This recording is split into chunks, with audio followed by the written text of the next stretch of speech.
जय माता दी। राधे राधे। आइए सुनते हैं गुप्त नवरात्रि के छठे दिन छठी महाविद्या त्रिपुर भैरवी की कथा। गुप्त नवरात्रि की महाविद्याओं की कड़ी में आज हम जानेंगे छठी महाविद्या माँ त्रिपुर भैरवी के बारे में। पिछले कड़ी की एक कथा में महाविद्याओं के प्राकट्य की कथा सुनी थी। जब महादेव डर गए तब देवी सती ने त्रिपुर भैरवी का स्वरूप लेकर ही उनके सामने प्रकट हुई थी और कही, अहम तु भैरवी भीमा शंभो मां त्वरम्य कुरु, अर्थात ही शिव, मैं स्वयं ही भैरवी रूप से आपको अभय दान देने के लिए प्रस्तुत हुई हूँ।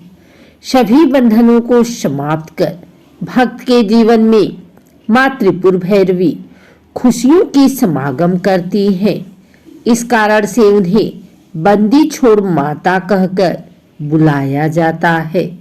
ग्रंथों में माँ त्रिपुर भैरवी को चैतन्य भैरवी, सिद्ध भैरवी, भुवनेश्वर भैरवी, संपदाप्रद भैरवी, कमलेश्वरी भैरवी, कौलेश्वर भैरवी, कामेश्वरी भैरवी, नित्या भैरवी, रुद्र भैरवी, भद्र भैरवी तथा सटकुटा भैरवी आदि नामों से भी संबोधित किया गया है। इन महास्वरूपा का वर्णन सप्तशती के तीसरे अध्याय में महिषासुर वध के प्रसंग में हुआ है। माँ का स्वरूप अत्यंत अलौकिक है। 4 भुजाओं और 3 नेत्रों से सुशोभित इन देवी का रंग उगते हुए सूर्य की कांति के समान है। इन्होंने लाल वस्त्र धारण किया हुआ है। 4 हाथों वाली इन देवी के गले में मुंडमाला शोभायमान है और एक कमल के आसन पर आसीन है। माँ के एक हाथ में जयमाला, दूसरे में पुस्तक है। बाकी के 2 हाथ क्रमशः वर एवं अभय मुद्रा में है। माता की 4 भुजाएं और 3 नेत्र हैं। इन्हें षोडशी भी कहा जाता है। षोडशी को श्री विद्या भी माना जाता है। यह साधक को युक्ति और मुक्ति दोनों ही प्रदान करती हैं। इसकी साधना से षोडश कला निपुण संतान की प्राप्ति होती है। जल, थल और नभ में उसका वर्चस्व कायम होता है। आजीविका और व्यापार में इतनी वृद्धि होती है कि व्यक्ति संसार भर में धन श्रेष्ठ यानी सर्वाधिक धन बनकर सुख भोग करता है। माँ की अनन्य भाव से साधना करने वाले साधकों को जीवन में काम, सौभाग्य और शारीरिक सुख के साथ आरोग्य सिद्धि, धन संपदा, मनोवांछित वर या कन्या आदि की प्राप्ति होती है। माता भैरवी को कालिका ही स्वरूप माना जाता है। इन्हें ही त्रिपुर भैरवी भी कहा जाता है। भैरवी के नाना प्रकार के भेद बताए गए हैं, जो इस प्रकार हैं। त्रिपुरा भैरवी, चैतन्य भैरवी, सिद्ध भैरवी, भुवनेश्वर भैरवी, संपदाप्रद भैरवी, कमलेश्वरी भैरवी, कौलेश्वर भैरवी, कामेश्वरी भैरवी, नित्या भैरवी, रुद्र भैरवी, भद्र भैरवी तथा सटकुटा भैरवी आदि त्रिपुरा भैरवी उधरवान्व की देवता हैं। इन्हें ही माँ त्रिपुरा सुंदरी को महात्रिपुर सुंदरी, लीलामती, ललितांबिका, लीलेशी, षोडशी, ललिता, लीलावती, लीलेश्वरी, ललिता गौरी और राज राजेश्वरी भी कहा जाता है। दुर्गा सप्तशती के अनुसार देवी त्रिपुर भैरवी ने ही महिषासुर नामक दैत्य का वध किया था। माता का स्वरूप कहते हैं कि देवी त्रिपुर भैरवी का संबंध महादेव के उग्र स्वरूप काल भैरव से है। माँ भैरवी की 4 भुजाएं और 3 नेत्र हैं। उनके बाल खुले हुए रहते हैं। वे लाल वस्त्र पहने हुए मां मुंडमाला धारण करती हैं। काल भैरव की तरह उन्हें दंडाधिकारी कहा जाता है। शमशान भूमि अस्त्र शस्त्र मृत शव रक्त मांस कंकाल खप्पर आदि विध्वंसकारी चीजें देवी को प्रिय है। भूत प्रेत पिशाच डाकनी भैरव कुत्ते आदि उनकी सेना है। क्यों करते हैं पूजा और साधना? त्रिपुर भैरवी की उपासना से सभी बंधन दूर हो जाते हैं। यह बंदी छोड़ माता है। इन्हें षोडशी भी कहा जाता है। षोडशी को श्री विद्या भी माना जाता है। यह साधक को मुक्ति और मुक्ति दोनों ही प्रदान करती है।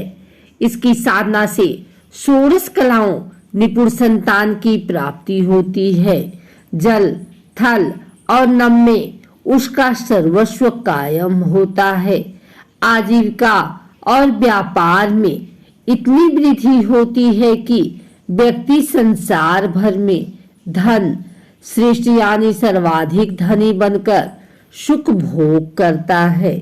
जीवन में काम सौभाग्य और शारीरिक सुख के साथ आरोग्य सिद्धि के लिए इस देवी की आराधना की जाती है। इसकी साधना से धन संपदा की प्राप्ति होती है। मनोवांछित वर या कन्या से विवाह होता है। षोडशी का भक्त कभी दुखी नहीं रहता है। कैसे करे पूजन? माता की सामान्य पूजा दिन में अभिजीत या किसी भी शुभ मुहूर्त में होती है और माता की तांत्रिक पूजा या साधना निशीता काल में होती है। सबसे पहले चौकी पर माता की प्रतिमा या तस्वीर स्थापित करें। इसके बाद गंगा जल या गोमूत्र से शुद्धिकरण करें। चौकी पर चांदी तांबे या मिट्टी के घड़े में जल भरकर उस पर कलश रखें। उस चौकी पर श्री गणेश वरुण नवग्रह षोडश मार्तिका सप्तघड़ी मार्तिका 7 सिंदूर की बिंदी लगाएं की स्थापना भी करें। इसके बाद तुरंत पूजा का संकल्प लें और वैदिक एवं सप्तशती मंत्रों द्वारा माता सहित समस्त स्थापित देवताओं की षोडशोपचार पूजा करें।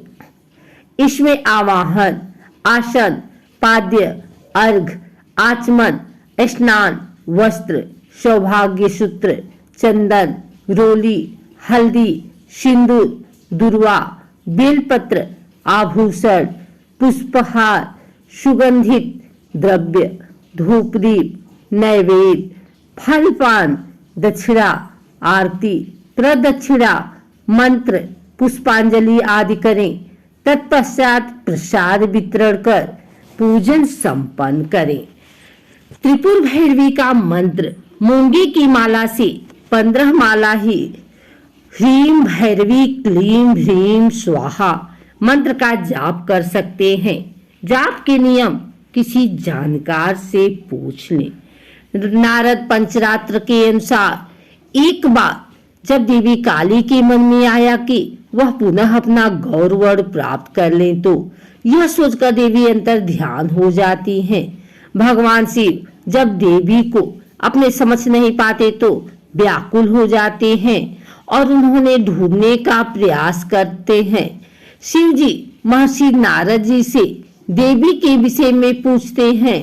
तब नारद जी उन्हें देवी का बोध कराते हैं।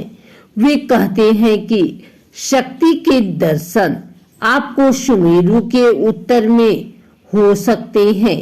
वही देवी की प्रत्यक्ष उपस्थिति होने की बात संभव हो सकेगी। तब भोले शिव जी की आज्ञा अनुसार नारद जी देवी को खोजने के लिए वहां जाते हैं। नारद जी जब वहां पहुंचते हैं तो देवी से शिव जी के साथ विवाह का प्रस्ताव रखते हैं। यह प्रस्ताव सुनकर देवी क्रुद्ध हो जाती हैं और उनकी देह से एक अन्य षोडशी विग्रह प्रकट